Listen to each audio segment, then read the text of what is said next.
Good afternoon, Pastor Justin from Mission Church coming to you with a little video devotional today about community. Did you know that you were created to be a part of a community?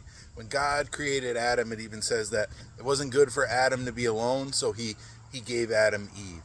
And it's interesting that we weren't just created for this male and female relationship, we were also created to live with one another as friends, in a community with one another. And the reason for that, I believe, is so that we can challenge one another, so that we can uplift one another, so that we can encourage one another. And sometimes when life is just going poorly and nothing's working out, what do we tend to do? We tend to isolate. And when we isolate, we're vulnerable to the enemy. We're vulnerable to his attacks, and we're vulnerable to the things that he wants to tell us that aren't true about our faith and about our God. And we need to be around other people who believe in the God that we believe in and who understand faith the way we understand it, so that we can be encouraged and so that we can be lifted up when life gets too hard.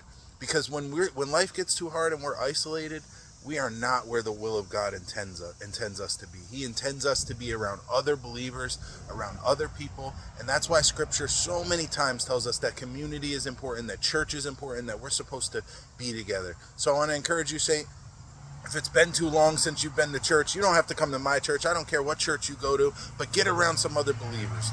Get into some Bible studies. Get in some other places where you can be around other believers who can uplift and encourage you and be a part of a community, because that's where God intended for you to always be, and that's what he created you to be a part of. God bless.